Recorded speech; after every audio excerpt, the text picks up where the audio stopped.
And greetings, happy Thursday. Welcome to the Steve Deace Show, live and on demand here on BlazeTV, radio and podcast. I am Steve Deace. Todd Erzin, Aaron McIntyre here with us as well.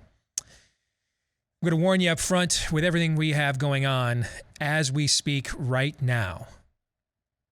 You may be driven to self-medicate. So if that is you, might I suggest a healthier alternative with our friends over at Patriot Wine, imported wine from the high altitudes of Argentina, some of the best Malbec grapes in the world, also loaded with resveratrol, which is a heart health, brain health nutrient too.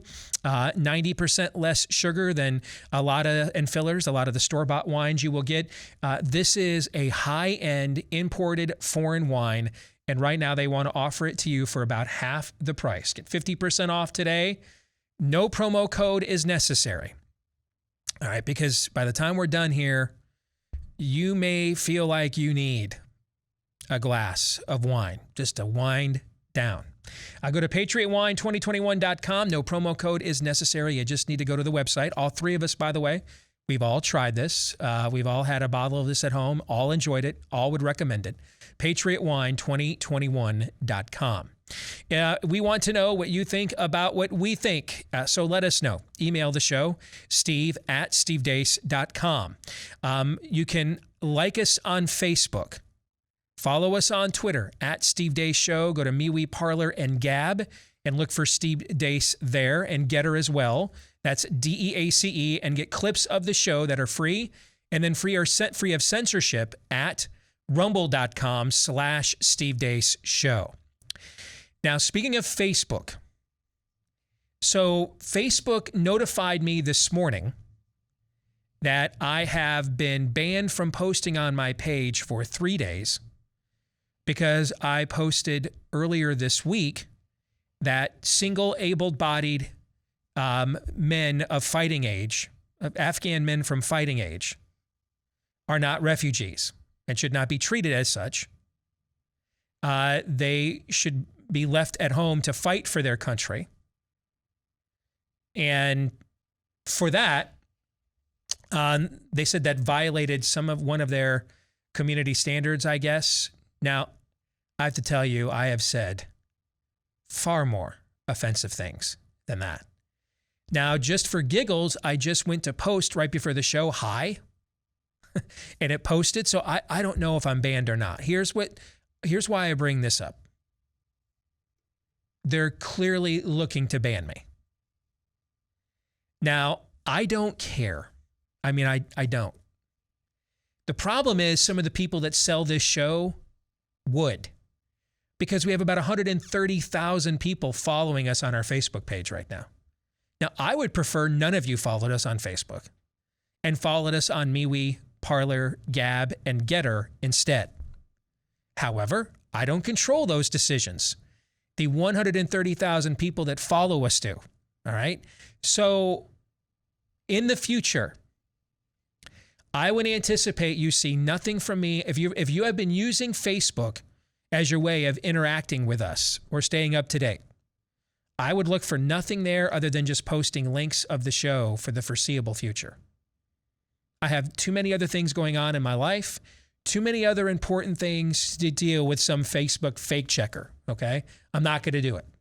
So if that's your way of interacting with the show, and that still is by far the largest content aggregator we have, I would anticipate you'll be seeing a lot less of me there just because I have other places to go. Here's what that means to the rest of you. You're constantly asking me, as you have been for the last couple of years, and I get it, a link for this or a link for that. Like yesterday, we went over all kinds of COVID data. All of that has been all posted on social media. It's all linked there. In fact, it's often on social media before it gets brought up on this show. So the best way to provide the documentation you're looking for, I mean, I took an article from the Jerusalem Post, maybe the most read newspaper in the entire Middle East, of an Israeli health official begging his country to look at ivermectin as a safe, cheap, affordable therapeutic. I didn't take this from the Alex Jones website. I took it from the Jerusalem Post. Facebook banned me from my page for 24 hours for that. Okay, so it's clear that the more and more the vaccine fable folds, there is a study out of Israel now that shows those with natural immunity. I've actually run into people who think natural immunity means people don't think they can get COVID because they have a God-given immune system. Like, I have run into people who think this. That's not what natural immunity is. My goodness, we're dumb. Meaning immunity from a recovered infection of COVID. Israel did a massive study of this. And what it found, you're 27 times more likely to get a symptomatic COVID infection if you are vaccinated than if you are recovered from natural infection, as I am. Is that an insignificant number? 27 times more likely to get a symptomatic exposure to COVID if you're fully vaccinated with Pfizer, that's the one that they use over there, than if you have recovered from a natural infection. 27 times. 27 times. The more this fable implodes, yesterday the World Health Organization, for goodness sakes, is like, stop doing booster shots. They're the OGs of this scam. The more this fable falls apart, the harder it's going to be for us to reach you with these things on places like Facebook. I would like to leave them. You people won't. So I have to stay on some level. Leave. Go to MeWe, Parler, Gab, and Getter. I can send you all of this information directly at those places without any censorship. Leave now. Now. All I'm going to be posting on Facebook for the foreseeable future is just links to the show. And that's it. That's it. I'm done. I'm done dealing with it. I don't have time for it. And that's another reason why, frankly, you want to subscribe. We're running out of aggregators here for you to get our content from a third party. How about just getting it directly from us, free of censorship? BlazeTV.com/Deace. That's where you can go to get a discounted subscription today. You can get today's overtime, which we will record after the show today, at BlazeTV.com/Deace. Again, BlazeTV.com/Deace. You gentlemen want to add any thoughts to that before we get on with the rest of the meat and potatoes of the show? Well, obviously, how you laid it out, it affects how we do business here. But even if it was not a bottom line decision, it's again about recognizing the signs of the times that you live in, the Orwellian nature of what is going on. Our list of allies grows thin, Aragorn. Heed Steve's words. You want to talk about Orwellian, Todd? I mean, I'm not being hyperbolic here. I'm not exaggerating, I don't think, here. The Taliban is on equal moral footing with Facebook. That Taliban leader who was asked the other day, what are you going to do about free speech in this new Islamic Emirate of Afghanistan, or whatever the heck they're calling it now? He said, why don't you go ask that of the U.S. company Facebook? You want to talk about Orwellian? One of the primary means of communication, the town square of the 21st century in the West, Facebook, or at least one of the biggest ones, if not the biggest, Facebook. The people running that are on equal, at best, equal moral footing with the Taliban. Let that sink in. Today on the show, we will have Theology Thursday. Next hour, we'll do that. Also, next hour, we will check in with We the Patriots USA. They're one of the organizations pushing back in the courts and elsewhere against COVID stand. We'll get an update from them. They've actually had some successes recently. We'll get details on that and let you know how they did it and what that could mean for those of you, the many of you right now that are caught in the crosshairs of this and emailing me, asking me for help. I can only do so much and refer you to people like We the Patriots USA. So hopefully we'll get a promising update from them next hour. At the bottom of this hour, I want to give you a brief history lesson, because history does not just repeat, it rhymes. And man, it is rhyming right now. So we'll get to that at the bottom of the hour. But before we get to all of that, here is Aaron's rundown of what happened while we were away. What happened while we were away, brought to you by About That FDA Approval. Before we get to that, a word on what's happening in Kabul, Afghanistan. As we were preparing the montage this morning, reports circulated of at least 2 suicide bombings outside the Hamid Karzai International Airport, where large crowds of people, including Americans, continue to wait for flights out of the country. Preliminary reports indicate at least 10 people were injured or killed, including 3 U.S. service members. We'll have more on this throughout the day. Now on with the rest of the montage. There's now some surprise confusion about whether the FDA actually fully approved the Pfizer COVID-19 vaccine. Thanks to some digging by independent journalists like Kyle Becker, it seems the media and the government has engaged in a classic bait and switch. What it seems the FDA actually did earlier in the week was fully authorize a future vaccine under the label Comirnaty. Comirnaty is the name that Pfizer will give its vaccine when it's available, but it's not actually available yet, and it won't be for the foreseeable future. What's actually available now is the Pfizer-BioNTech vaccine, which is still under the emergency use authorization, meaning liability for Pfizer and the government is still basically nil. In other words, despite the FDA's announcement this week, there's still no available FDA-approved or licensed COVID vaccine. All they did was approve a future vaccine which isn't actually available. Got it? Great. But let's actually make sure by calling the Pfizer customer support line. 800-666-7248. Thank you for calling Pfizer's U.S. customer service. Please listen carefully as our menu options have changed. This call may be monitored and recorded for quality assurance. The Pfizer-BioNTech COVID-19 vaccine has not been approved or licensed by the FDA, but has been authorized for emergency use to prevent COVID-19 in individuals 16 and older. A new preprint study out of Israel finds vaccinated individuals have a 27 times higher risk of a symptomatic COVID infection and a 13 times higher risk of testing positive for the virus than those with naturally acquired immunity. A coroner in the United Kingdom has found BBC radio host Lisa Shaw, a 44-year-old woman, died due to complications from the AstraZeneca vaccine 3 weeks after her first dose. The complications involved blood clots. The Buffalo Bills' Cole Beasley, who is unvaccinated, is being forced away from the team and into quarantine after he came into contact with a vaccinated equipment manager who tested positive for the virus. Beasley has tested negative. The Australian government announced yesterday they're super-duper excited to open up something called a regional quarantine facility out in the middle of nowhere for those infected with the virus. In France, French citizens boycotted vaccine passports by eating in the streets right in front of the empty vaccine-only bars and restaurants.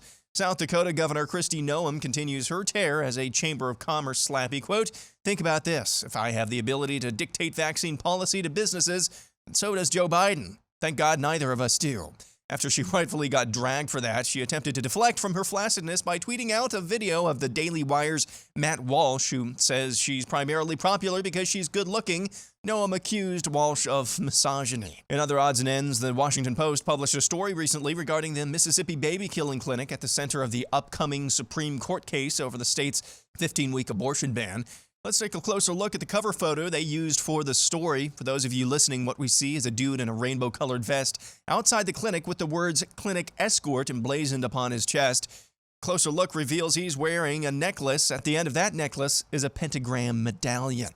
Learning Chinese today. Today's phrase is, well, that's a coinkydink. 什么是印地丁克? And finally, this from Steve. There are 74.2 million minors in America, according to the last census.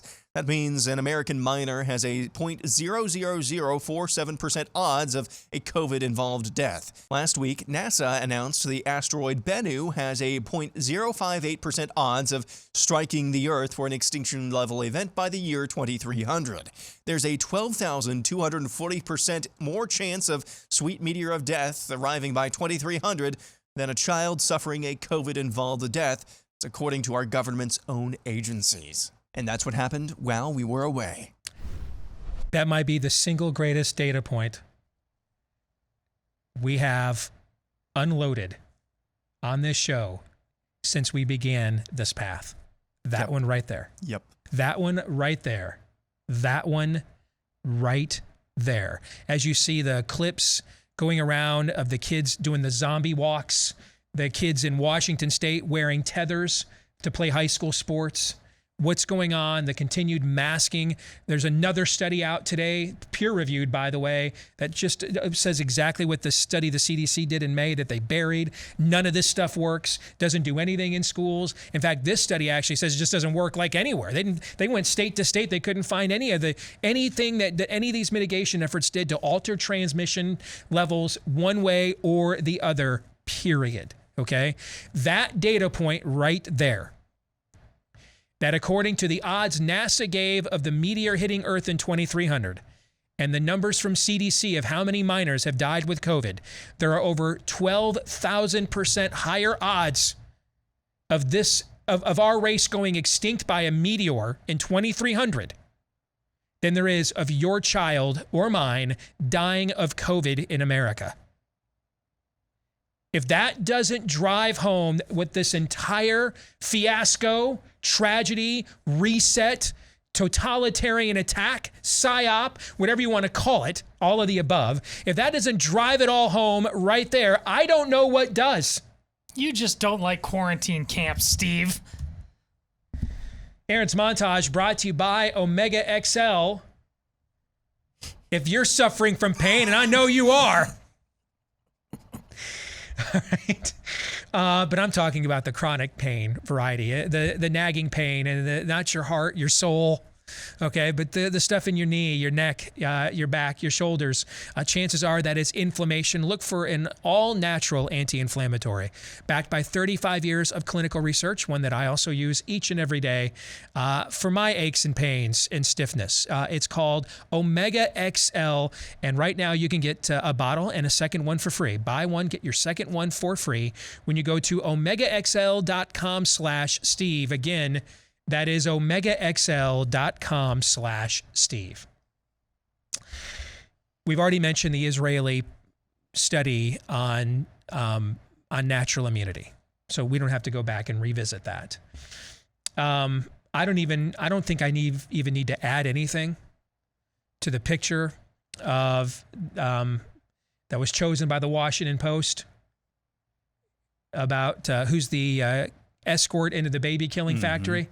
The guy wearing the pentagram. That is just, what do you say other than that is just on brand? I mean, what do you, can you say anything that picture just doesn't say completely on its own?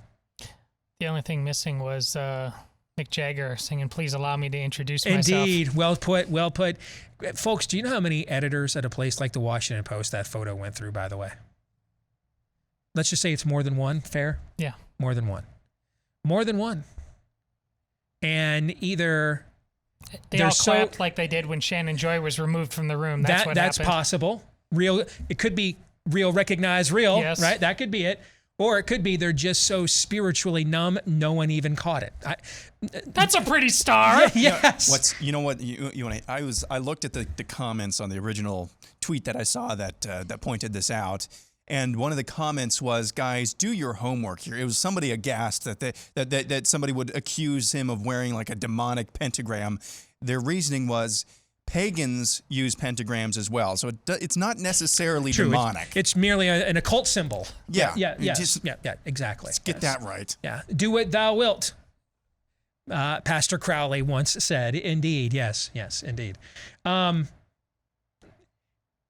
We have talked on our show before that what the enemy hates the most is to be mocked, to scorn it, to mock it mercilessly. I'm going to add this to the list of things I thought I would never come on the air and say in my whole life, on or off the air. But here it goes. Be more like the French!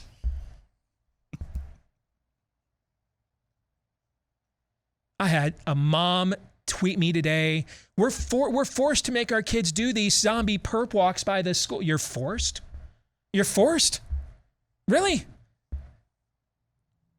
They came with weapons, took your children, called them away. You were completely unempowered. They still have school board elections, Todd? They do. Yeah, they have like meetings and stuff. They do. Yeah. Are you like compelled to take your child there and subject them to that? You have no options, no choices? There's no consent here involved at all? None? You just have to take it, put up with it. I cannot believe I'm saying this right now. But be more like the French. At least those French. The staging, the mockery, the snorting, the snottiness. The unity. It's not just like five people. The street was lined with them. Yes. We used to show countries like France how it was done. There's only a country called France because we saved them not once but twice. And yet, here we are. They're getting their Lafayette on right now. You know be more like the French. Now we have come full circle now. The French sent de Tocqueville here to observe how liberty took root in America. We may have to send our thinkers over there to discover how it might be resurrected. Steve Deace in France. Go. I guess cigarettes for breakfast tomorrow, I guess. I don't know. But be more like the French. They probably have sports bars there. Is that now your destination? I don't know what to say. At least those French. Frankly, there's more fight out of those French than we have seen from most of the people that consume so-called conservative media in the last year and a half. Sending me tweets and messages. I'm forced to do this. Get the bleep out of here with that. Forced. You're not forced to do a damn thing. You're complying with it. You want to know who's to blame for this? Look in the mirror. Same place OJ once refused to go for the real killers. You get the government you deserve. You get the government you consent to. You have all the tyranny that you will consent to. Period. End of sentence.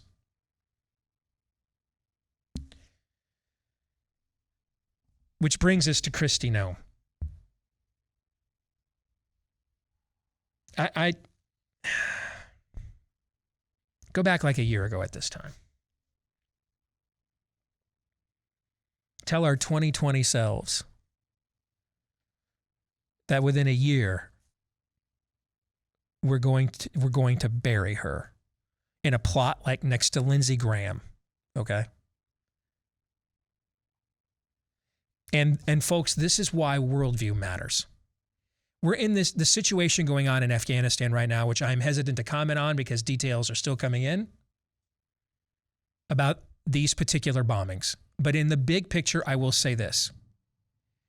We refused to recognize the worldviews that were at stake in that region of the world. We refused to do it.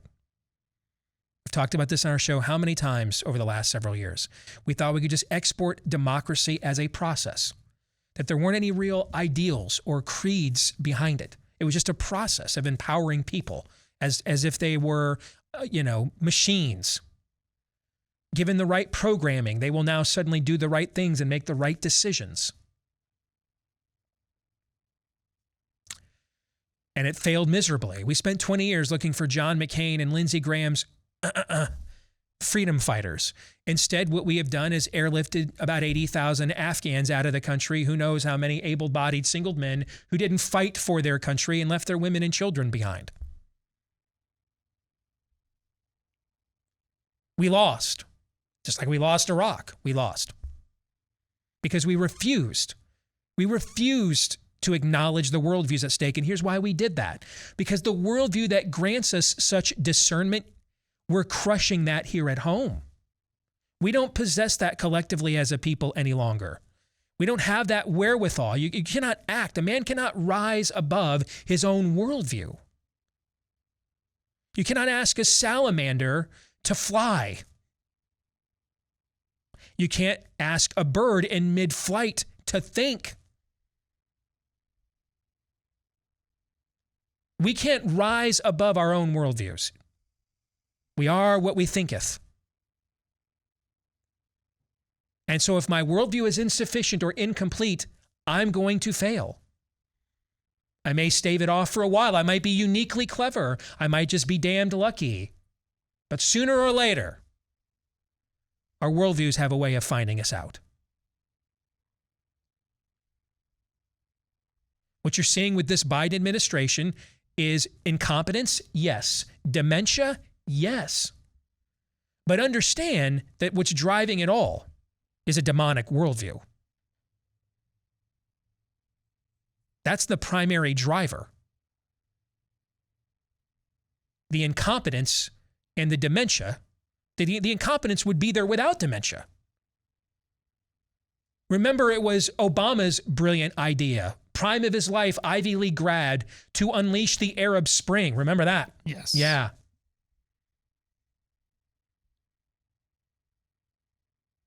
The incompetence is just worse because of the dementia. And we're a far more post-Christian secular culture than we even were 10 years ago. We're further down the highway to hell now. So because we have crushed the worldview that gives us discernment here at home, we have been crushed by the worldviews we refuse to acknowledge over there. What's happening to Kristi Noem here is similar. She's getting crushed because she has no worldview. She has instincts. Instincts don't work. They only work up to a point at best. Because ultimately, you are a slave to what drives those instincts. The instinct that drove her last year to push back against COVID stand, see, I think we need to acknowledge it's the exact same instinct that drove her to surrender on gender madness and surrender on vaccine tyranny. Because she didn't really do this for some high-minded ideal. She did it because it was her instinct to protect her state's business interests. That's the only possible way, short of she's bipolar, and she might be. I live with clinical bipolar, so I know what it looks like. She could be. It's possible.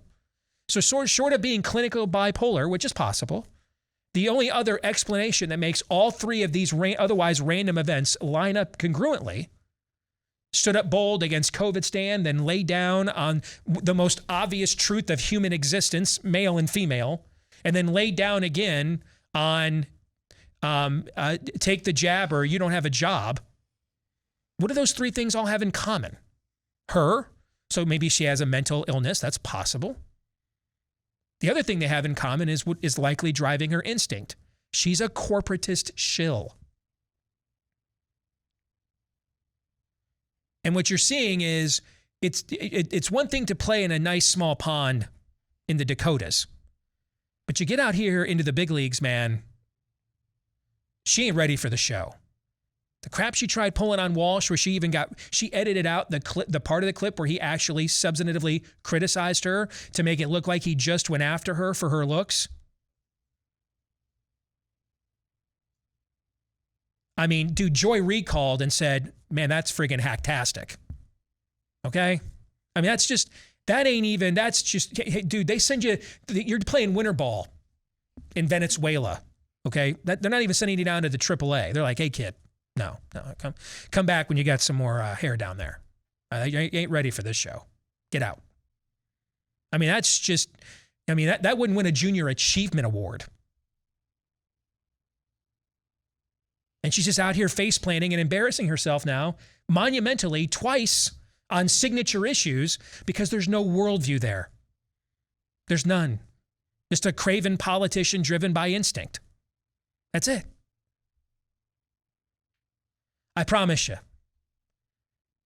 we aren't going to defeat a demonic worldview unless we have a better worldview. More in a moment. If you are a carnivore and you're looking for a great product, which I have tried as well, and one that also helps sustain local farmers and local businesses around the country. Check out Moink. They deliver grass-fed and grass-finished beef and lamb, pastured pork and chicken, wild-caught Alaskan salmon directly to your door, helping family farms become financially independent outside of Big Ag. All over the country, their animals are raised outdoors. Their fish swim in the wild. The meat is free of antibiotics, hormones, sugar, and all the other junk and fillers. They put in a lot of that prepackaged meat in the meat aisle these days. If you want to give it a shot, sign up at Moink, M-O-I-N-K, moinkbox.com/Steve. That's moinkbox.com/Steve, and get a year of ground beef for free, and then pick what meat you want delivered with your first box. And you can change what you get each month and cancel at any time. All right? Again, moinkbox.com/Steve. That's Moink, M-O-I-N-K, moinkbox.com/Steve. Take advantage of that special offer today at moinkbox.com/Steve. So I want to talk history here for a few minutes. And I wrote about this a few days ago for The Blaze. And for those of you that missed that piece, I want to just kind of give you the Cliff's Notes version of it here. Because here's the reason. Pardon me. Here's the reason why there's two reasons why I'm so adamant that we have to take action and defy and resist. One is because I do ultimately believe it's the only way out of this. It is the only way out of this. It was the only way out of this in 1776. It was the only way out of this in Birmingham, Alabama in 1960. It's the only way out of it. When tyranny becomes this granular, keep redcoats at your home, ride the back of the bus. All right, when it gets that molecular, it's not even just, I know slavery's bad and it's terrible, but I live in Maine and we don't do that here. And I don't know what goes on at a slave auction in Georgia. Okay. I mean, I know philosophically it's bad and it's terrible. And if I could vote against it, I would. But on a personal, molecular, granular level, unless I'm working for the Underground Railroad or I know some freed blacks, I don't resonate with it personally. This resonates with all of us personally. And I don't know a way out of this other than defiance, to show the system that these things are unenforceable. So just give up. You can't enforce them any longer. The cost of trying it is too high. Pick another hill. The other reason why is because I think the window for, and I say this as someone that right now is counting down the days until I get to watch Nebraska and Illinois kick off the college football season here, okay? I'm counting down the days until my fantasy drafts. I've read some early reviews for Shang-Chi. I was never really all that pumped about that movie. Now the reviews are like off the chain and I can't wait to go see it. I mean, I love the frivolousness of that we get to enjoy as an American. I love it. I'm guessing most of you watching, listening do too. You'd probably like to pass that on to our kids, right? Yep. Yeah. Tomorrow, they update the rosters for NCAA football. So I can begin staying up late at night to wind down after long days of work playing that with this year's teams. I'm looking forward to it. Maybe for you, it's hunting, fishing. It's, it's some other hobby. Some other largely shallow, frivolous pursuits, but they keep your mind off of the day-to-day responsibility of being an American or the day-to-day responsibilities you just have as a husband, father, mom, wife, student. I'd like to see those things preserved. I enjoy them quite a bit. So when I warn about what I'm about to warn about next, it is not because I am eager for this. It's the opposite. It's because I can hear the train a-coming, and it's rolling around the bend.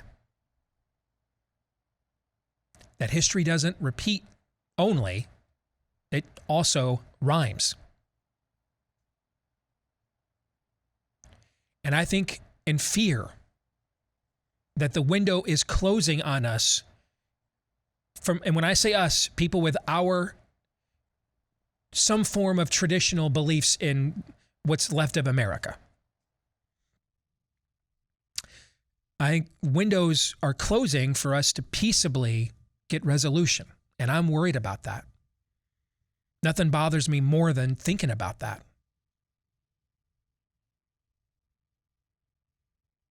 We have a window now. Maybe we'll have a window in 2024. I don't know. But I would not be honest with you if I sat here today and told you, just, do the best you can until you can reelect Trump again.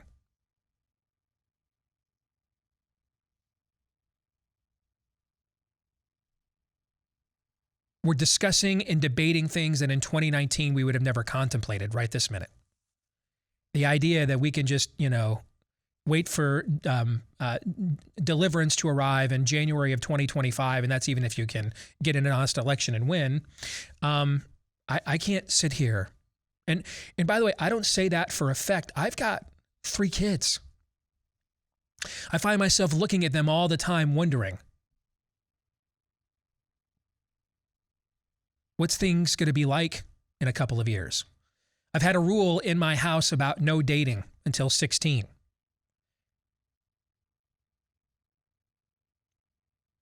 I made the decision, I've not told him this, but when Noah asked me if he could ask a girl to the homecoming dance as a freshman in high school now, I said yeah. You know why? Because I am not 100% sure that we're going to be having homecoming dances at 16, when he's 16.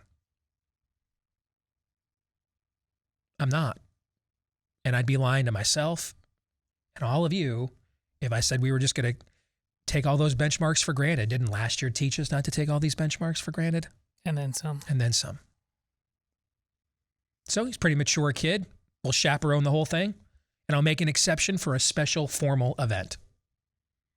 Because I can't sit here and say a year or two from now when he's more mature and reaches the thresholds that we previously held to, that those things that are rites of passages about growing up and becoming a young man or a young woman, I can just take those for granted as a dad.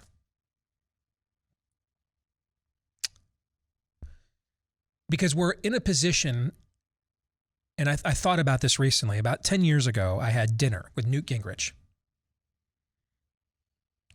in a suburban sports bar here in Des Moines because he wanted, I don't think, are they open anymore? The place that did the ribs, the sports bar that was known around the country for the ribs.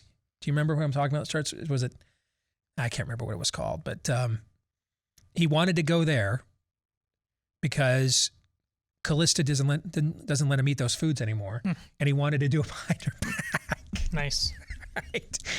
So we did this 10 years ago. It's in the middle of the Iowa caucus. Of course, he wants my support. He wants to pick my brain about Iowa, but I want to pick his brain because he's one of the only politicians to this very day whose intellect I respect. And I got him talking about the only subject that I think enjoys more than politics, which is history. And he said to me that he thought that the country was more culturally divided now than it has been since the 1850s. And of course, we know what that set the stage for. And I remember thinking at the time, I'm like, hey, man, I don't know. I don't know if I'd go that far. Yeah, listen to your elders, Steve. He was right. I mean, this is long before we knew what a COVID stand was. Before let's mutilate your children and call it a public policy. Before America's most popular cable channel decided to become a mouthpiece for cops or pigs.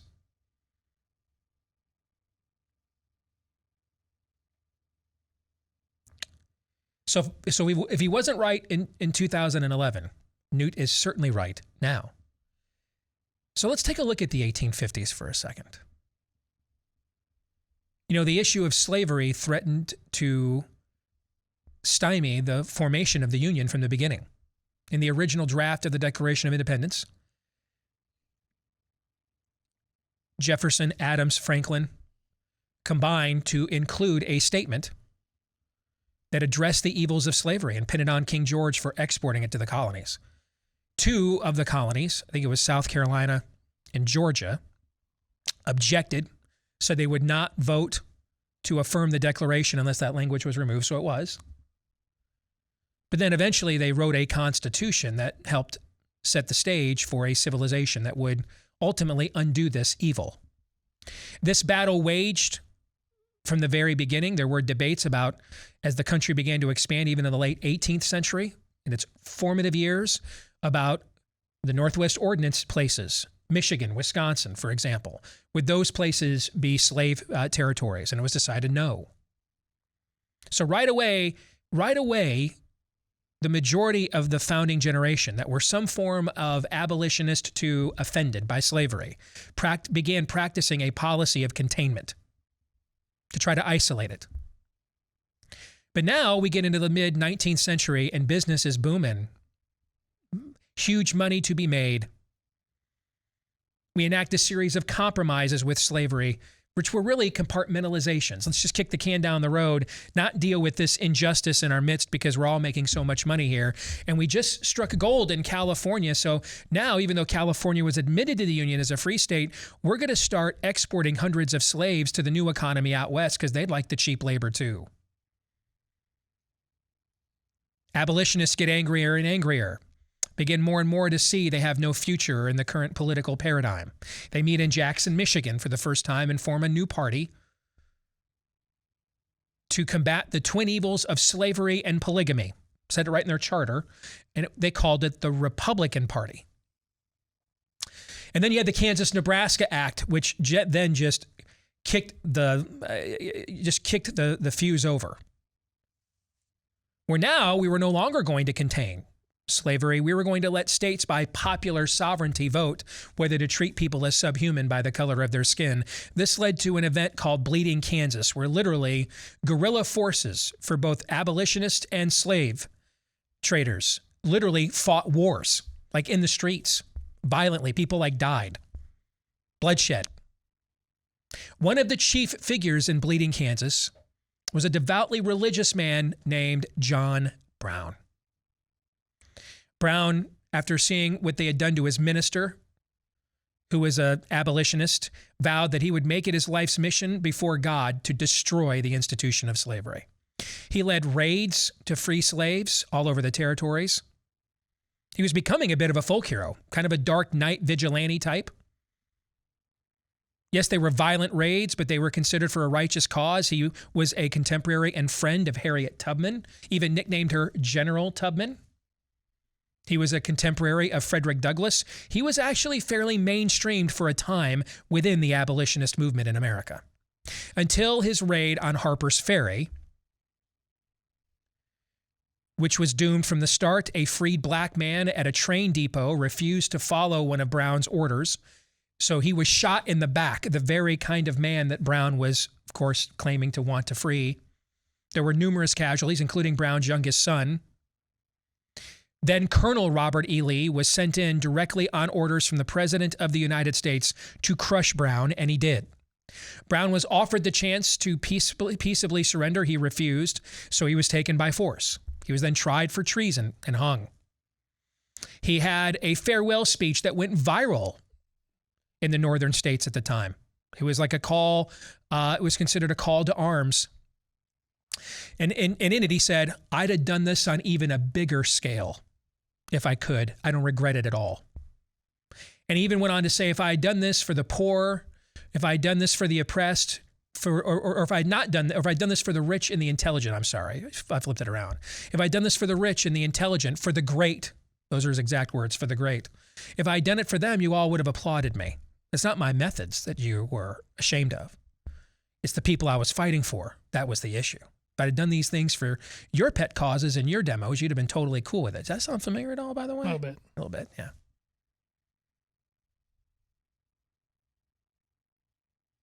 The political system refused to peaceably deal with this injustice and tyranny until finally it cost 750,000 Americans their lives on the battlefield. Just 2 years after Brown was hung.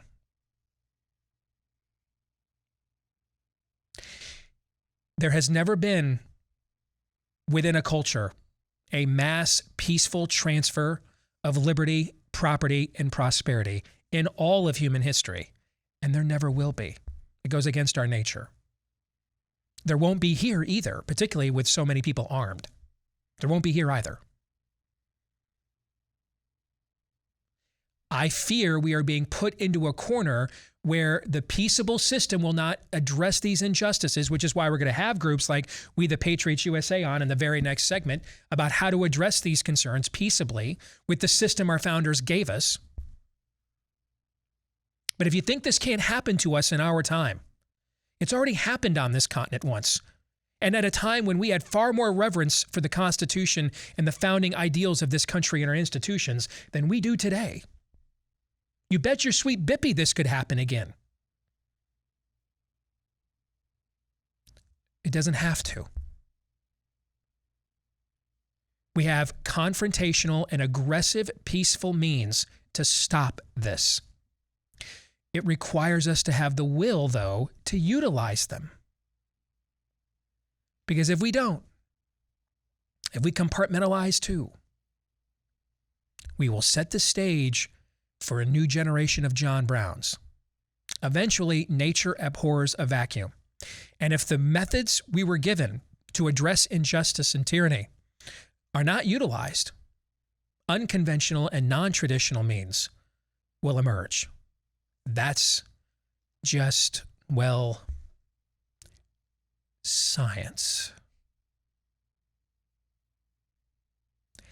Hour 2 is next.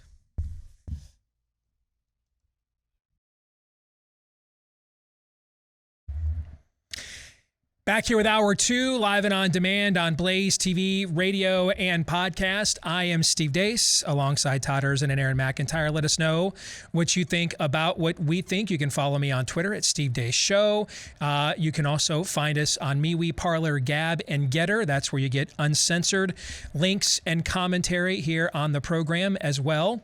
I guess you can continue to go to Facebook if you want to. I still don't know whether I'm in Facebook jail or not. They don't seem to be able to make up their mind. Get clips of the show, though, that you can watch free of censorship for free at rumble.com/Steve Deace Show as well. And then finally, if you are a podcast listener, thank you to all of you for listening to the podcast. Please, by all means, if you've not had a chance to do this yet, click on that follow or subscribe button on your podcast platform of preference and leave us a 5-star review if you don't mind. Those things help the show to continue to grow. And if you've done those things for us already, you're responsible for the explosive growth of this program over the last few years. So thank you very much for each and every one of you. Coming up at the bottom of the hour, we'll have some Theology Thursday. But first, I want to tell you about our friends over at Built Bar. That's right. We had our Built Bar just a little while ago because you know I had to go out and buy another box of that Rocky Road. That stuff is so good.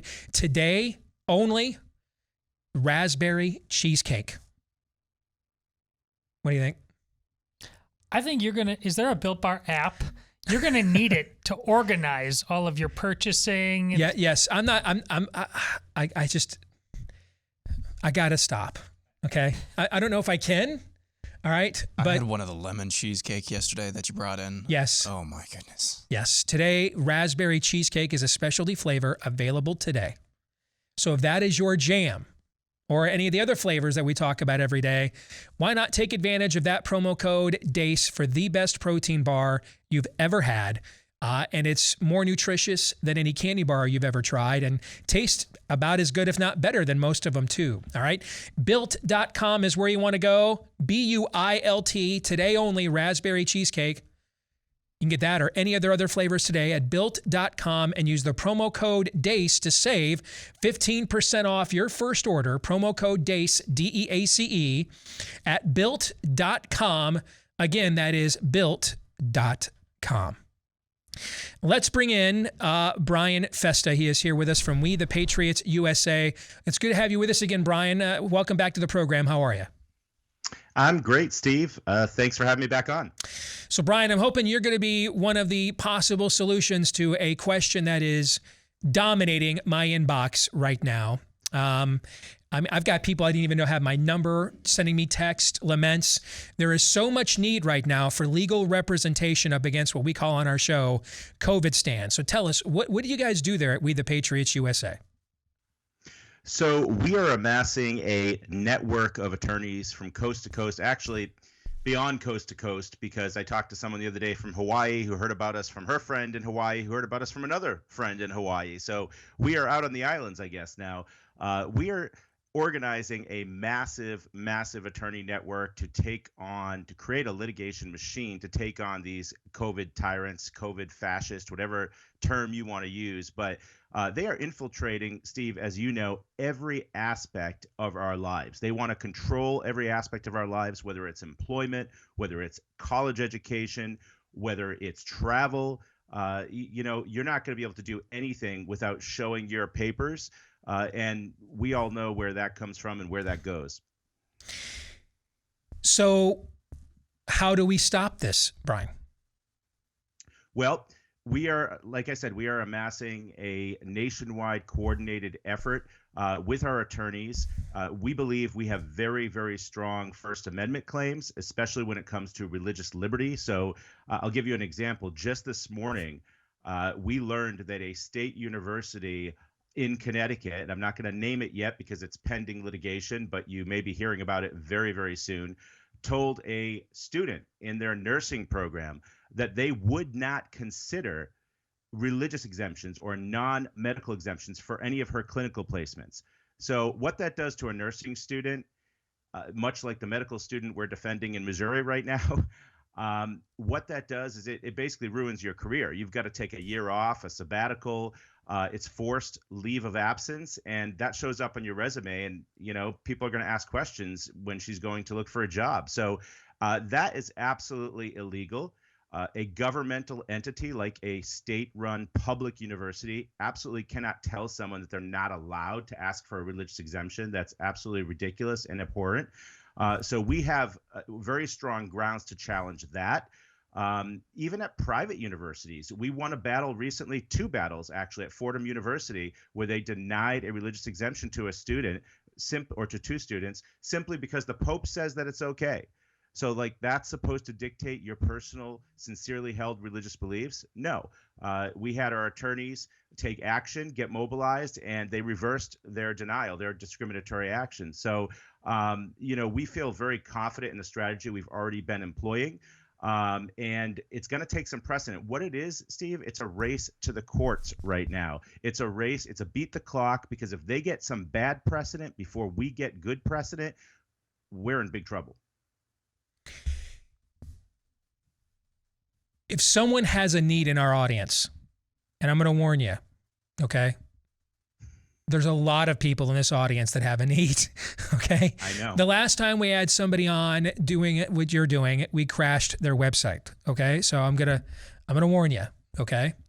My inbox is already jammed. Okay. If someone in our audience has a need along these lines, what do you suggest they do? So I suggest that they contact us, and I know that's maybe a little scary, like you said, but we're ready. We're standing by. We're ready to take it on. Contact us. Go to wethepatriotsusa.org or send us an email directly at info@wethepatriotsusa.org. Like I said, we have a team of attorneys. We're not in every single state yet, but we're adding more states every week. We have attorneys from coast to coast and beyond, as I said. And the biggest need right now for us, Steve, is funding, because as you know, all of this takes money. It all comes down to money. We can have the best attorneys in the world, and we think we do have some of the best attorneys in the world. We can have 100 of them, but that's not going to mean very much if we don't have dollars to pay for this. They can't do 100% pro bono. It's just not possible. So funding is a huge need for us right now. So if somebody's listening and has the means to help us, we just launched something called a Commit to 10 campaign just about 3 weeks ago now, where we're asking everybody who's hearing, if every one of your listeners did this, would be funded overnight. Commit to $10 a month and tell 10 people to do the same. If we got everyone in your audience to do that right now, we would have it fully funded and would be off to the races. And that's what the likes of Soros and Gates, Big Pharma, Big Tech, the U.S. government, all the people that we're up against, they're not counting on that. They're saying there's no way you guys, these little organizations or large organizations even from coast to coast that are in the United States, there's only a few of us doing this. They're sitting back laughing, saying there's no way you're going to get the money to fund all this and to fight us this quickly. Because look how fast they're rolling this out. Look how fast this is all happening. I mean, everybody's talking about, first mandates for healthcare workers. Then it was, the VA. Then it was now the military is going to be fully. And I got an email just this morning from a National Guardsman too. How do we fight this? How do we stop this? So we're going to have to take on some of those cases too. We got to support our veterans, our active duty service members. We are a veteran-owned business. My partner Dawn is a Navy veteran. She is vaccine injured herself. She got 2 rounds of anthrax because they lost her records. Okay, she's also a former pharmaceutical executive from Pfizer. So we have the talent. We have the firsthand experience. I'm the parent of a vaccine-injured child myself. I've been in this fight for years before COVID ever hit. I was fighting for medical freedom. Okay, so we are not new kids on the block with this. There's a lot of organizations. You talked about it last time, Alliance Defending Freedom, and your friend Michael, and how they didn't want to get involved. Well, they're going to have to. We're going to need more people involved. But we have been on the front lines fighting this for years. We're not new to this fight. Those other organizations, I love them. They do great work, but they're new to this. They don't know medical freedom inside and out and this aspect of constitutional law like we do. I'm a civil rights attorney. We've been fighting this stuff for years. I have an active lawsuit in federal court against the state of Connecticut for repealing the religious exemption. I have an active lawsuit in state court against the state of Connecticut for their school mask mandate. Okay, we don't back down. We keep fighting, but we're going to need support to do it. I'm a big go after the premise of the argument. However, particularly now that we're talking third boosters, it's very clear there's waning efficacy from a transmission standpoint that's fairly substantial.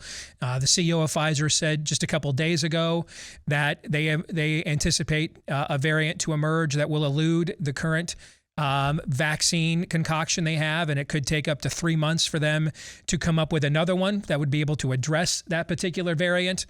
So given all of the uncertainties we are seeing right now, Israel's data from yesterday that showed those with vaccination immunity are 27 times more likely to still get a symptomatic infection of COVID than those with natural immunity.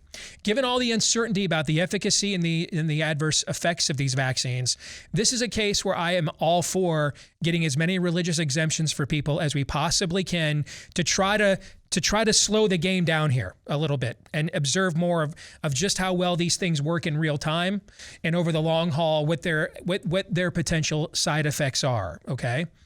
But one of the things that has bothered me from the beginning, and I'll use a legal term that you'll know, there's been no lemon test here, Brian. There's no one ever has to prove the CDC buried its own study from May that showed that none of these mitigation efforts in schools work. There's another study just out today that showed state to state they couldn't find any results of any of these mitigation efforts.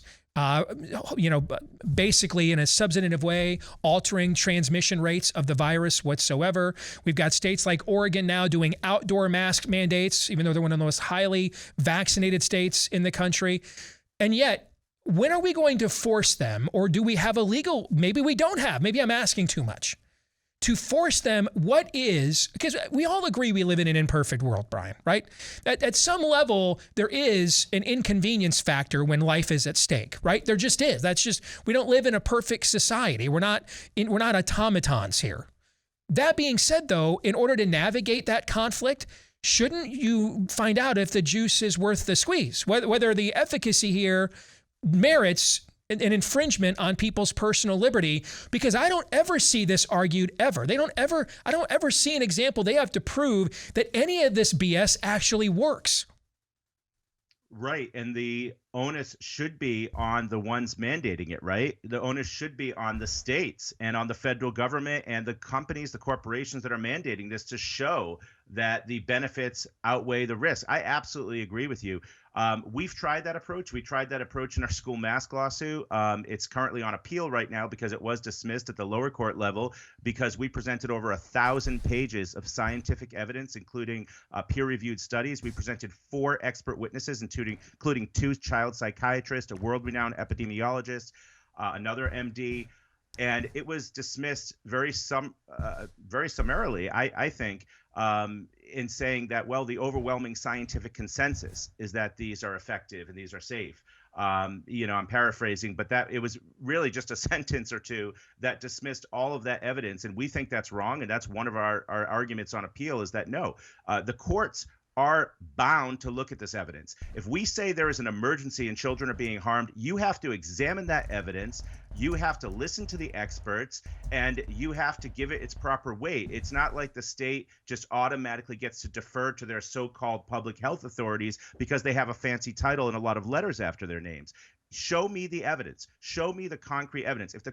If we're not going to have courts looking at evidence, okay, if we're not going to have them giving it the proper weight, then what is their role here? I mean, what is their role? That's what I don't understand. So we still do have faith in the courts. That's why we have it on appeal. We have faith that the higher courts are going to do the right thing and rule that, the state didn't meet its burden of showing that in the case of mask or in the case of these universal vaccine mandates as well. So I absolutely agree with you.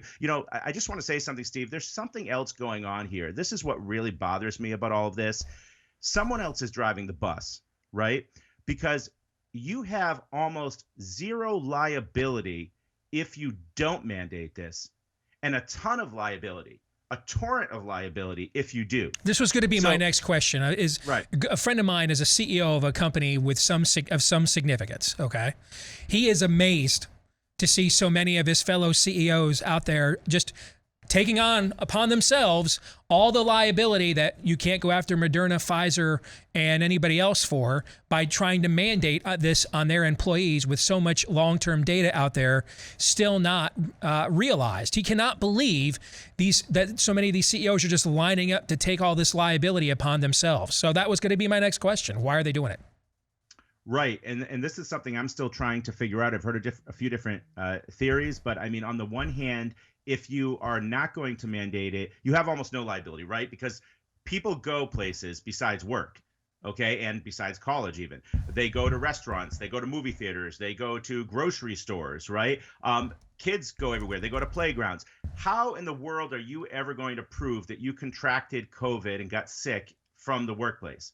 It's impossible. You're never going to meet any standard of proof. I don't care whether it's preponderance of the evidence, clear and convincing, or beyond a reasonable doubt. You wouldn't meet any of those standards of proof. There's no way you're ever going to be able to prove that. However, if you do mandate it, you're going to have religious discrimination lawsuits, medical discrimination, disability discrimination lawsuits. You're going to have workers' compensation actions when people are injured or worse from getting this and being mandated to get this at work. The list goes on and on and on of the liability you're exposing yourself if you do mandate it. Now, I cannot imagine that businesses suddenly became altruistic and suddenly, we're just doing this because we really believe in health and safety. We don't care about our bottom line. We don't care how much liability this exposes us to. No, they do care, but someone else or something else is driving the bus. And I think, based on what I've heard, and I don't have concrete evidence, so I'm not going to start naming names until I have concrete evidence, because that's the way I operate, okay? But it's incentives and it's threats.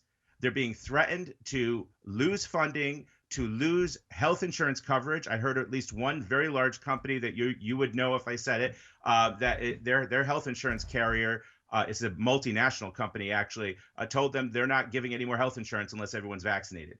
I've heard of incentives from the federal government that will give you this much funding, this much COVID funding if you do. If not, we're going to penalize you. We're going to fine, this is what I'm hearing. Again, I don't have, I can't give specific evidence at this time. I'm hearing it from different companies. I'm hearing it from different employees. That thing about the health insurance coverage was actually an HR rep that slipped up and let that be revealed that she wasn't really supposed to. But there's incentives and threats, and I think they're both working in concert, and that's what's going on here. It must be some pretty big threats, though, and pretty big incentives, because if it's going to overcome all of that liability, and you know what? I think the other thing, Steve, is they're emboldened because there's strength in numbers. And this is also something I have to tell your audience, because we always say if everybody just stood up and refused to comply, this would be over right away, right? This could be over tomorrow, because they're not going to let like 75% of their workforce walk out. Companies aren't going to let that happen. All right, schools aren't going to let that happen. If everybody withdraws from the school, that wouldn't happen. We would have strength in numbers. The companies are similarly emboldened. They're seeing every other company doing it. Every other hospital is doing it. Every other university is doing it. Since they're all doing it, we can get away with it too. So they think that they can get away with this just because everybody's doing it. Well, you know the old saying that our mothers told us about, if somebody told you to jump off a bridge. But, that's what's going on here, I think. It's groupthink, and it's this strength in numbers.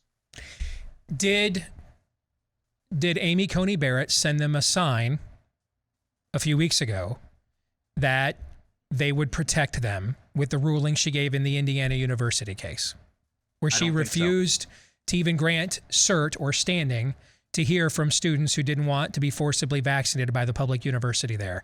That's being played up in the media as a sign that she took that knowing where the court stood on this.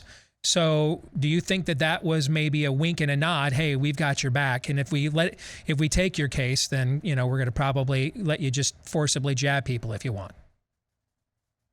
I don't think so. And the reason that I don't think so is because in that case, I actually, from a legal standpoint, and I may get a lot of people angry with me about this, but I don't really care because I speak my mind. From a legal standpoint, I think she was correct. Every plaintiff in that lawsuit, that particular lawsuit, every plaintiff had been granted either a religious or medical exemption, with the exception of one who didn't ask for it. So you cannot bring a lawsuit unless you don't have standing to sue, unless you can show that you have been personally injured in fact. Okay, none of those plaintiffs had been injured. So I would have kicked it back too. Not because I want vaccine mandates. Obviously I don't, but you have to show that you've personally been injured. That's why our strategy has been not to just challenge the mandates generally, because I think you have a very, very slim chance of winning that argument. I think the strongest chance of winning is to challenge the denials of religious or medical exemption requests, because there is clear protection, especially with a public university like Indiana University. There is clear protection under not only state and federal discrimination law, but the First Amendment. You cannot deny someone sight unseen, like this case in this university in Connecticut, not University of Connecticut, a university in Connecticut, that we have coming up. Hopefully that will be filed soon. Just blanketly saying nobody can apply for religious exemptions for their clinical placements. No, you can't close the door like that. Don't most states have these by law, by the way? Religious exemptions, yes, most for colleges and for secondary school, not automatically for employment, but I would argue you do, because again, when you're talking about a government entity, you have the First Amendment, and when you're talking about state and federal discrimination law, employment, you have state law. Pretty much every state protects religious freedom, protects against religious discrimination, I should say. And then you have Title VII of the Civil Rights Act of 1964, which very clearly has religion as a protected class. So yes, pretty much every employee in the country and every student in the country has a right to request it, because I don't know of any states that have made COVID mandatory for school attendance yet. That's coming, okay? And we'll be there to fight that too, all right?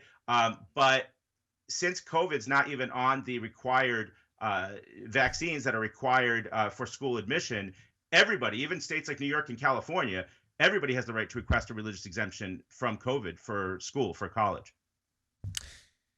Okay, so again, one more time, Brian, someone's listening right now. They either need help or they want to help you. What do they need to do?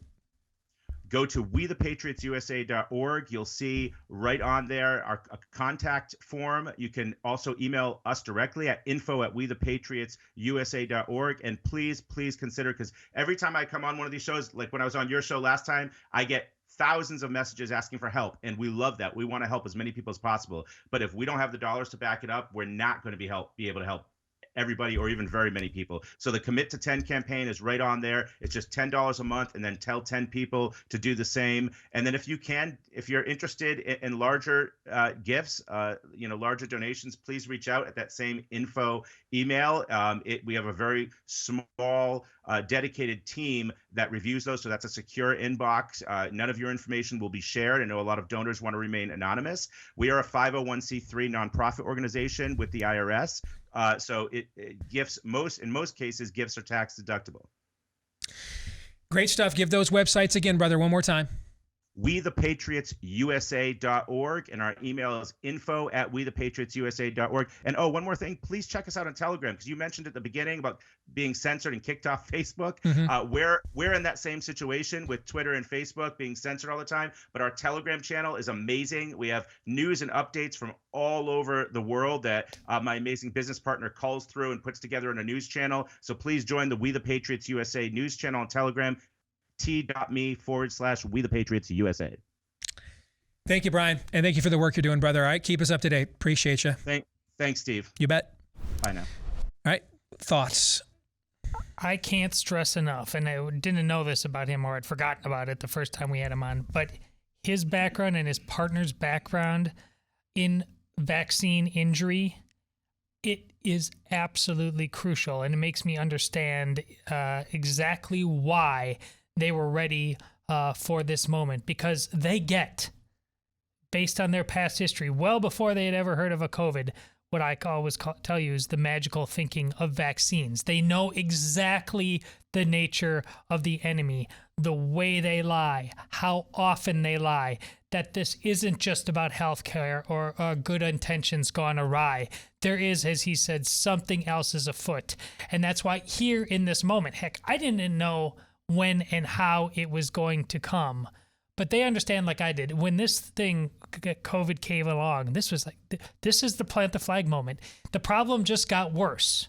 But the problem needed to get worse, unfortunately, for the truths that they know and the truths that I know to finally resonate with a lot of you. And now that they are. So help this man, help his cause. There's apparently an army growing across the entire country. It seems imminently worth it to me. You cannot, not. Did I say not enough? What's the Greek word, root word of not? Is it not? Can I get an? You cannot take the easy way out on any level, especially when it comes to vaccines. Do not take the easy way out. Do not quit your job. Fight. And if they fire you after submitting a religious exemption, I mean, my wife and I now have some experience with that, not with the firing part yet, but with the religious. Guess what? You can at least attempt to sue whoever your employer is out of business. We have to start looking at this. Brian said last time we were on that conservatism has a little bit of a litigation problem. Part of that, and a lot of that, the biggest part of that, is because it's not well funded enough. The left litigates all the time. They litigate everything, and it's a lot easier when they're playing on their own home court because the courts are in their corner. But it's a lot harder when it's pretty blatant discrimination on the grounds of religion.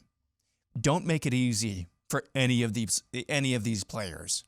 Whether it's because your employer is just run by a bunch of spirit of the age groupies, or if it's just run by a bunch of people who are afraid of being penalized by the government, like Brian's theory is, make them be the fascists that they seemingly want to be. Do not take the easy way out on this. The other key thing there too, I mean, guys, romance without finance is a nuisance. Okay, so if you've got some discretionary income and you can donate a tax deductible gift, lawyers don't.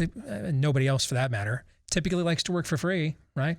So the more resources they have, the more resources groups like this have, the better quality of attorneys, the more quality attorneys they're able to obtain and utilize, and the more likely that we can have success at this. Because this is, we just had this conversation last hour. We're running out of peaceable means to do this.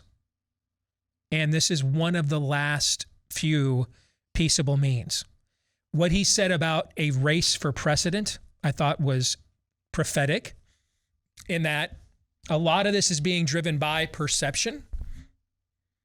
And I don't think we could underestimate what one ruling, even in the most favorable of all to us federal courts, what one ruling against a company that attempts to impose this, the reverberations it may have in the legal departments of all the other companies across the country attempting to impose it as well. Okay? So I'm troubled, though, by the fact that he doesn't see, and I'm going to defer to him because he's the one in the trenches, but that he doesn't see immediate opportunities to argue this on the merits of effectiveness. Because ultimately, then you're talking about a temporary exemption. And then you just keep bringing this stuff back and recycling it in different forms over and over and over again. At some point, we need to make an argument and win an argument on the merits of the effectiveness of these measures. I agree. This is what I'm talking about, the magical thinking of vaccines. You tell him, I had this kid. He got injected with this. He was a different kid after that. He's experienced that. And they lie to you and they don't work with you and they try to make you go away. That's why he's skeptical. We'll come back Theology Thursday to close it out here today. Stay tuned.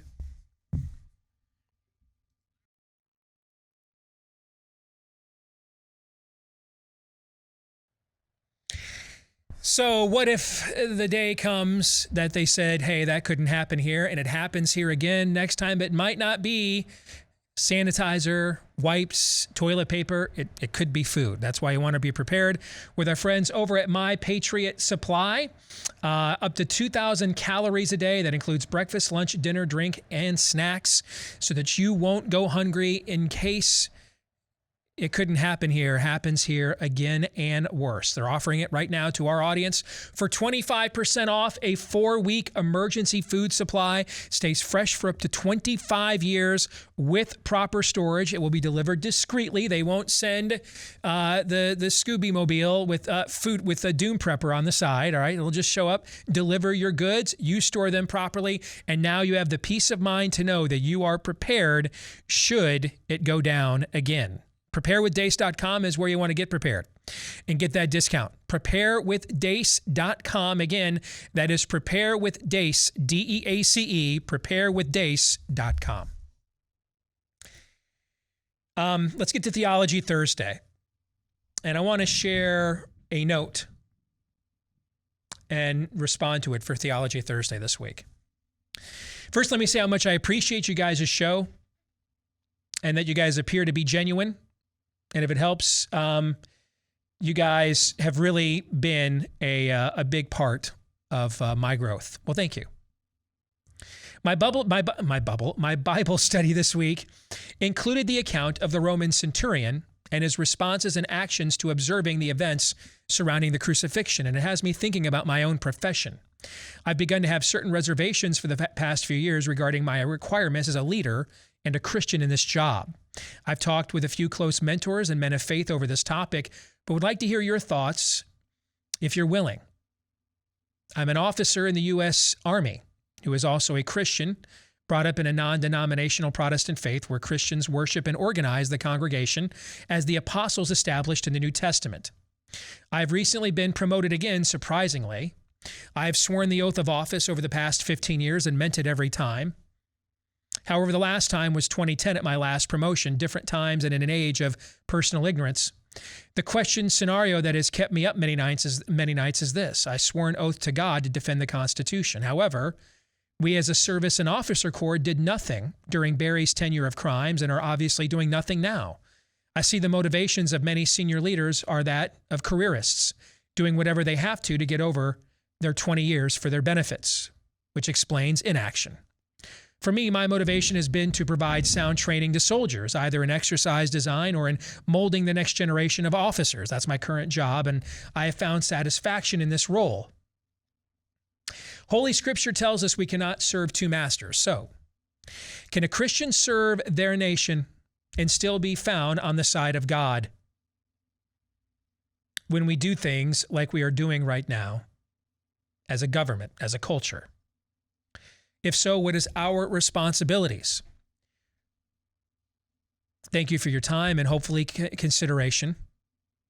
Sincerely, Jonathan. So,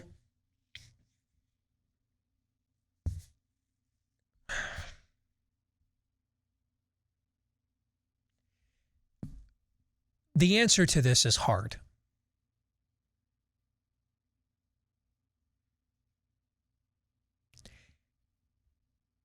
And it won't be for everybody, but we need it to be for enough somebodies.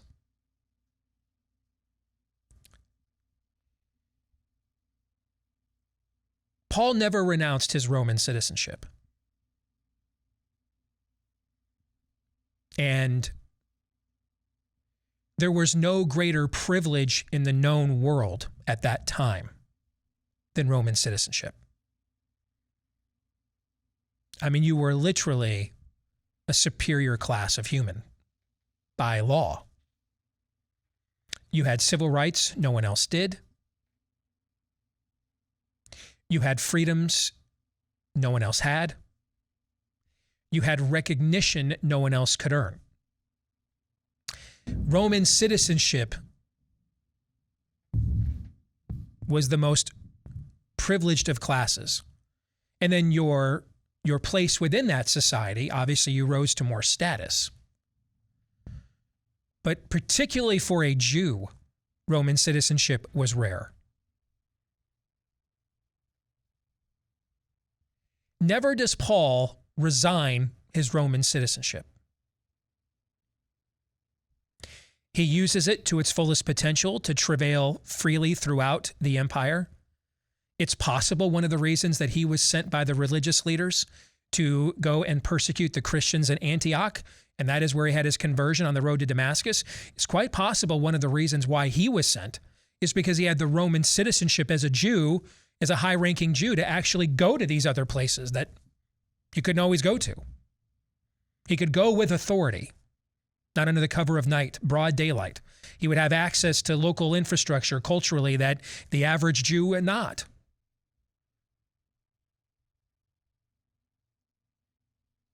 So whether it was in his service to the religious leaders that wanted to stamp out this new sect that they viewed as heterodoxical, if not flat out heresy, or when now he's made this massive transformation that he is now one of the pillars and leaders of this sect, all right, as a Christian, in both cases, while his religious identity evolves, he never resigns his commission as a Roman citizen, ever. He maintains that status the entire time. And that gave him a powerful platform, not just to travel and share, but to preach. It gave him an audience. It gave him an audience before kings and governors.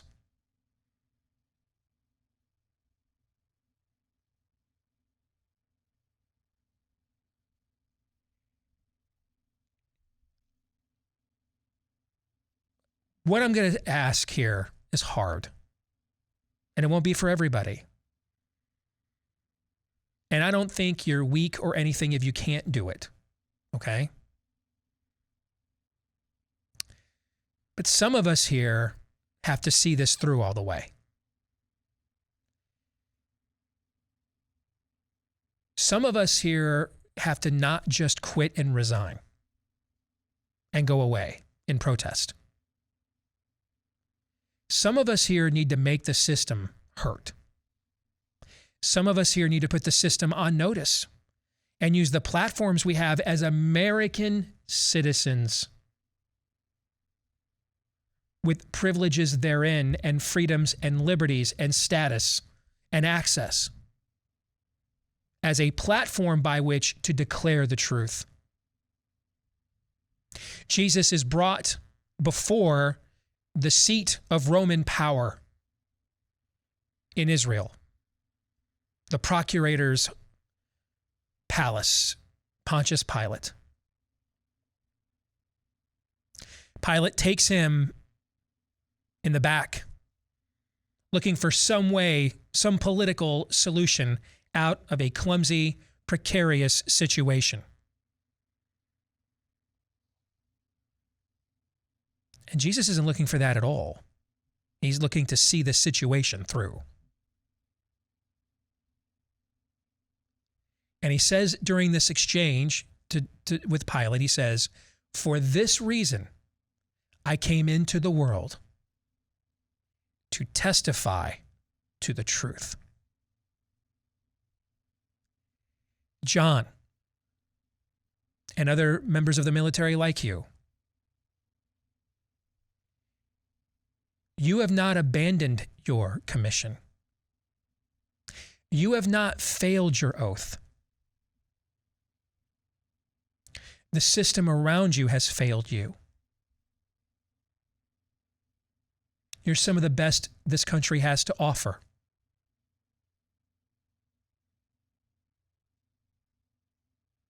I would encourage you, and others like you, don't walk away.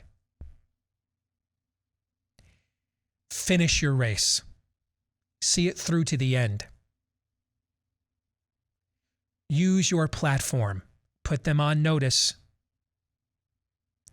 Testify to the truth. Don't go away quietly,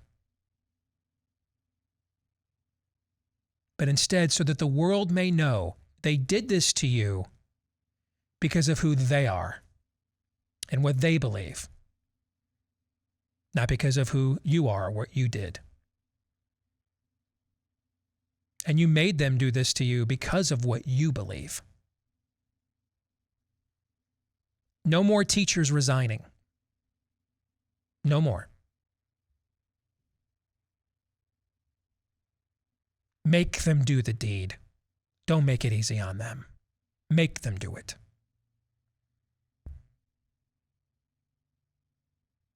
Use that platform.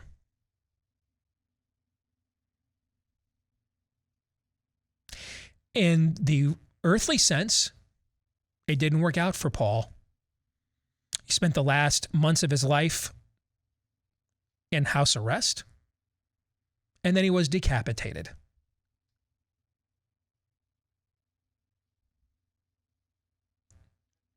That being said, despite the ignominious end, he is quite possibly the most influential human being, mere human being, that has ever lived on this earth. He is certainly in the conversation.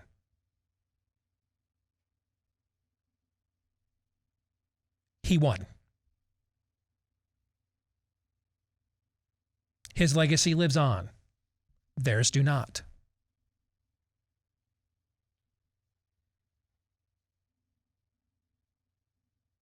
Some of you that do this will lose your jobs. You will lose your commissions. It will happen. But if enough do this, if enough say no, the way that a 29-year-old seamstress said no on a bus one day, and then more and more people said no, and more people said no after that. Eventually, there were so many no's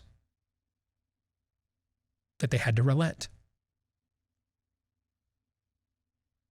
There's no way out of this except through.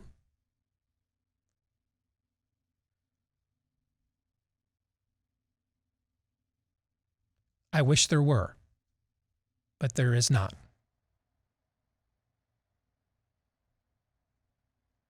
Some of you that have these sorts of commissions within the government, like teacher, like soldier, unfortunately, more is going to be asked of you than asked of some of the rest of us because of that commission, and I'm sorry for that. It isn't fair, but life isn't fair.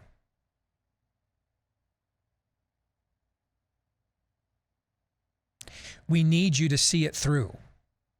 More importantly, you need you to see it through. to give meaning for why you took on these callings to begin with. Why you put up with orders that didn't make sense and bratty kids to begin with and unreasonable parents. Why did you do this all these years? All this time, why? Because originally there was a calling there. Don't waste that calling.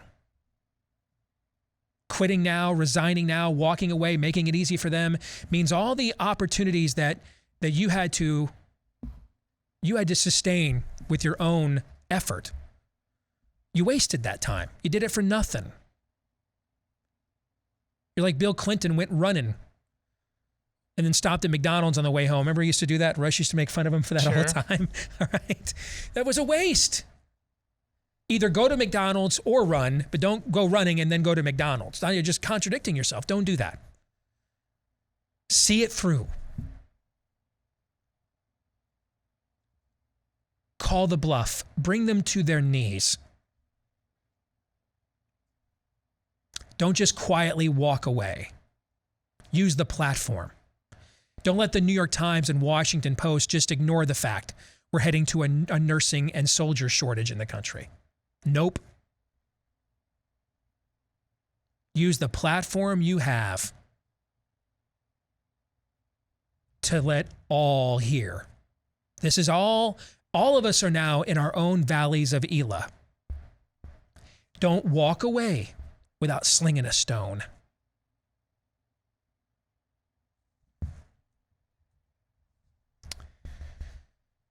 Along those lines, if you want to learn more and more about your constitutional freedoms and liberties, our friends at Patriot Academy have their constitutional defense course, which is hosted at Front Sight Firearms Training Institute right outside of Vegas there in Nevada. It offers a unique combination of intellectual and physical training you cannot find anywhere else. Our colleague Daniel Horowitz has taken several trips out there with his listeners, so you've probably heard him talking about it as well. It is the premier firearms and self-defense training organization in the country. They don't just train you physically on self-defense during the day, but then intellectually at night with your constitutional freedoms and liberties as well. And yes, it is a family-friendly training program. If you want to register for their next classes coming up here in the fall, go to constitutioncoach.com. Again, that's constitutioncoach.com. 90% off the training. Now, you still have to take care of your travel logistics, but 90% off the training if you register today at constitutioncoach.com. Gentlemen, final thoughts. Yeah, let me give you the elevator speech for what Steve just said. And it's from Alfred. Endure, Master Wayne. Take it. They'll hate you for it. But that's the point of Batman. He can be the outcast. That was in The Dark Knight. And then in The Dark Knight Rises, when Catwoman says, you've already given them everything. And he says, not everything. Not yet. There's work to be done still. And you seem to be the man for the job. This was what I was communicating at the end of the last segment as well with Brian Festa. If you're a nurse, what health system do you think you're going to go to? If you quit now, what health system do you think you're going to go to that doesn't require this? If you're a teacher, maybe you can find a private school, but in 10 years, how many jobs like that will be available? You can run down every single private or public sector job. The time to fight was yesterday. You don't have a choice now. You really do not. Do not take the easy way out. Don't do it. You can't do it. They can't stop. They won't stop. You cannot let them just roll over on you. Just don't roll over. You gotta fight. Back again tomorrow, noon to 2 Eastern, right after Hall of Famer Glenn Beck here on Blaze TV. Until then, John 3:17.